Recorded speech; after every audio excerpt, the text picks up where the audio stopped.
బా బా బా 2 అవర్స్ 25 మినిట్స్ రన్ టైమ్‌తో జీ ఫైవ్‌లో స్ట్రీమ్ అవుతుంది. తెలుగు ఆడియో కూడా యాడ్ అయింది. డబ్బింగ్ బానే ఉంది. ఇక ఈ మూవీని చూసాక నాకైతే బా బా బా కాస్త అబ్బా అనేలా ఉంటుందనుకుంటే, అబ్బే అనేలా మారి నా చేత బెబ్బే అనిపించేలా చేసింది. సెకండ్ హాఫ్ చూసి ఇదేం పిచ్చి సినిమారా నాయనా బాబోయ్! అనిపించింది. సినిమా స్టార్ట్ చేయకముందు ఎలాగో no logics. Welcome to the world of madness అన్నారని, లాజిక్స్ ఇంకా ఇంత ఓపెన్‌గా చెప్పారు కాబట్టి పక్కన పెట్టేసి చూసా. ఫస్ట్ హాఫ్ డెవలప్‌మెంట్ అంతా కూడా ఫన్ అండ్ యాక్షన్‌తో ఇంటర్వల్ వరకు అలా పర్లేదు, పర్లేదు అనేలా వెళ్ళింది. అది కూడా లాజిక్స్ వదిలేసి చూడడం వల్ల. ఇక సెకండ్ హాఫ్‌నే ఎంతకి పాయింట్‌కి రావట్లేదంటే అసలు ఎందుకు కిడ్నాప్ చేసారో చెప్పండయ్యా అంటే, ఇంకా సాగదీసుకుంటూ 'మోహన్ లాల్' గారి క్యామియో ఒక సగం, లాస్ట్‌లో 'ఎస్.జె. సూర్య' గారితో ఒక సీన్ పెట్టి పార్ట్ 2 అంటూ అనౌన్స్‌మెంట్ ఇవ్వడం. సెకండ్ హాఫ్ ఇంకా నా వల్ల కాలేదు. మొత్తం తిప్పి చూస్తే రొటీన్ స్టోరీనే.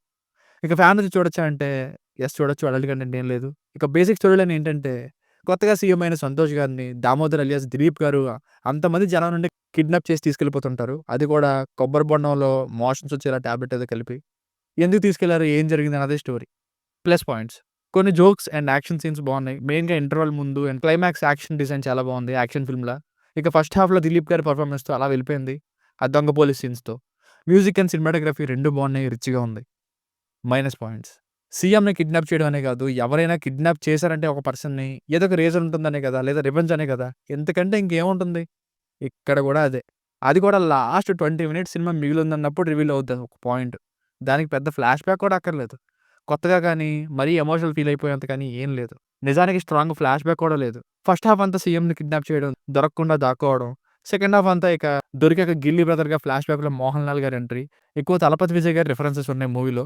మేబీ ఆయనతో కలిపి 'జిల్లా' అనే మూవీ తీశారు కదా! మోహన్ లాల్ గారు. మేబీ దానివల్ల కావచ్చు. ఇక మోహన్ లాల్ గారికి మళ్ళీ కాసేపు పొగడడం, మళ్ళీ ఆయనకో సాంగు, ఫైటు, మళ్ళీ బ్యాక్ టు ప్రెజెంట్, మళ్ళీ తప్పించుకోవడం, లాస్ట్‌లో రివెంజు ఇంక ఇదే ఫార్ములా. ఇంకలా పొడిగించుకుంటూ వెళ్తారు మూవీని. పోస్టర్‌లో మోహన్ లాల్ గారిని చూసి ఆయన మెయిన్ హీరో అనుకోకండి. ఇక లాస్ట్‌లో సినిమా అయిపోయిన తర్వాత వచ్చే 'ఎస్.జె. సూర్య' గారి ఎంట్రీ కూడా నెక్స్ట్ పార్ట్‌కి దాచారు. సో, ఫైనల్‌గా మూవీ వర్డిక్ట్ ఏంటంటే స్టోరీ రొటీనేనే కానీ ఫస్ట్ హాఫ్ ఏం జరుగుతుంది అనేలా దిలీప్ గారి పెర్ఫార్మన్స్‌తో ఇంటర్వల్ వరకు ఏదో లాగేశారు. పర్వాలేదనిపించింది. కానీ సెకండ్ హాఫ్ మాత్రం లాజిక్స్ ఉండవు. మ్యాడ్‌నెస్ మాత్రం అని పేరు పెట్టి నచ్చినట్టు లెక్కలేనంతగా అలా డ్రాగ్ చేసుకుంటూ వెళ్లి చివరికి పార్ట్ 2 అంటూ ఎండ్ చేశారు. నాకైతే అక్కడక్కడ తప్ప అది కూడా ఫస్ట్ హాఫ్‌లో. మిగతా సినిమా అయితే ఒక ప్రాపర్ సినిమా చూసిన ఫీలింగ్‌నే కలగలేదండి. మైండ్‌ని బ్లాక్ చేసే దానిలో ఉంటే దీన్ని బ్లాక్ బస్టర్ అని ఎలా అన్నారో మరి. లాజిక్స్ మాత్రమే కాదు ఎంటర్‌టైన్‌మెంట్ కూడా లేదు. దీనికి రేటింగ్ వచ్చేసి ఇది నా ఒపీనియన్ 2.255. మీకేమైనా వర్క్ నచ్చినట్లయితే ఎలాంటి మరిన్ని రివ్యూస్ కోసం మన ఛానెల్‌ని సబ్స్క్రైబ్ చేసుకోండి. Thank you.